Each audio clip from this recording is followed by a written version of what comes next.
Faut-il acheter des actions Salesforce en 2026? Dans cette vidéo, je vais répondre à la question. Voici le sommaire de cette vidéo. Et si tu me connais pas, moi, c'est Julien des 5 minutes de l'investisseur et je fais des analyses d'actions en bourse et avec cette chaîne, tu apprends à investir. N'hésite pas à t'abonner à la chaîne si ça t'intéresse. Dans cette vidéo aujourd'hui, nous allons voir l'évolution du prix de l'action de Salesforce depuis janvier 2025. Que se passe-t-il avec le business de Salesforce? Les chiffres du dernier bilan financier. Est-ce que l'action est sous-évaluée, surévaluée? Et que doit-on retenir pour 2026? Déjà, dans un premier temps, je voudrais te présenter Salesforce. Qu'est-ce que Salesforce? Salesforce est un logiciel qu'on appelle un CRM, Customer Relation Management. Donc, le but de ce logiciel sera de voir quelles sont les habitudes de tes clients et ça te permettra d'automatiser certaines tâches comme la relance les concernant et aussi de voir à partir de statistiques quelles sont leurs habitudes de consommation, quels produits marchent chez eux, quels produits ne marchent pas.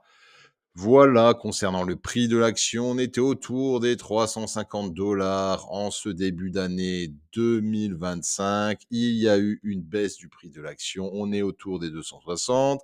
Le PER ou ratio cours sur bénéfice est autour des 34, ce qui est très bien pour une entreprise dans le domaine du logiciel.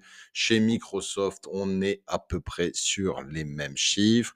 Et le forward où les prévisions courses sur bénéfices sont autour de 18. Très bien, on est au-dessous des 20. C'est très bien. Maintenant, nous allons analyser le dernier bilan financier.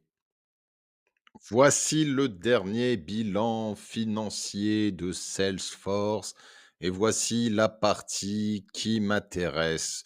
10,3 milliards de chiffre d'affaires pour ce troisième trimestre. Très bien, une marge de 34,1, c'est bien aussi. Du cash flow disponible, très bien. On a 18 500 nouveaux clients. On a une croissance de plus 13 à plus 14% pour la marge opérationnelle et nous avons les guidances de 2026 autour de 41 milliards de chiffre d'affaires. Ici, on vous présente les nouveaux clients de Salesforce. Donc, vous avez Accenture, Engie, General Motors, CVS. Ce qui m'intéresse aussi de voir, c'est l'évolution des chiffres d'affaires. Nous avons une croissance de 9% année après année.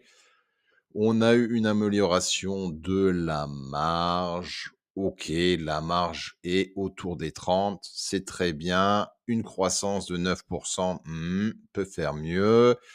On a eu un rachat d'actions, donc ça, on adore ça, investisseurs. Ça veut dire que le gâteau concernant les actions disponibles sur le marché est plus petit et ça fait normalement monter le prix de l'action. On a eu aussi des dividendes qui ont été donnés. Très, très bien. Concernant les guidances, et là, je suis pas impressionné, on nous donne pour 2026 une guidance de entre 9 et 10% de croissance, hein. Normalement, lorsque vous investissez en bourse, on attend une croissance autour des 8%. OK. Mmh. Amélioration de la marge opérationnelle, du cash flow, amélioration autour des 13-14%. Ça, c'est bien. Après, qu'est-ce qui m'intéresse aussi? Et là, c'est là où le bas blesse, c'est l'évolution de la croissance et des revenus concernant Salesforce. Et c'est pour ça qu'entre le début d'année et maintenant, le prix de l'action a baissé. On avait une croissance autour des 13% en début d'année. On a eu une baisse de celle-ci. On est autour des 9.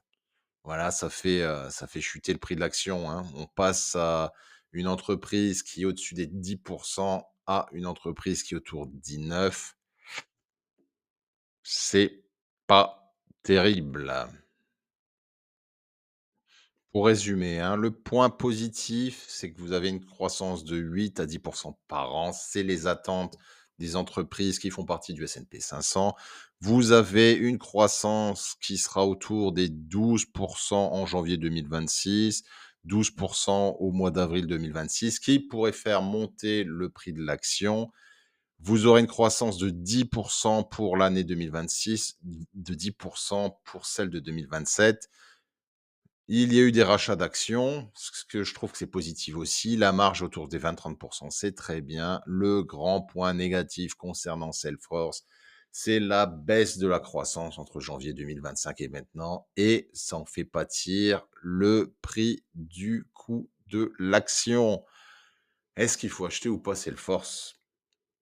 J'ai envie de vous dire, bah, Salesforce, vous avez une croissance sur le long terme autour des 10, 11, 12.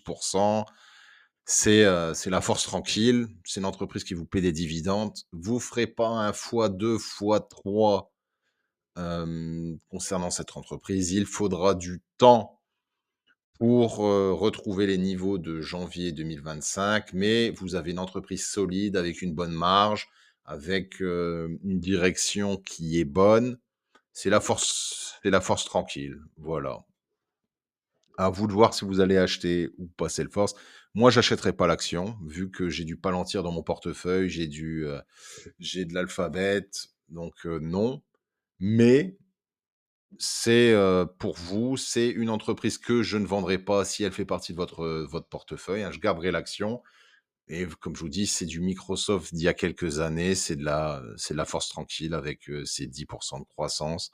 Voilà, c'était tout pour cette vidéo. N'oubliez pas que je fais ça à titre de divertissement uniquement. Ce ne sont pas des conseils pour investir.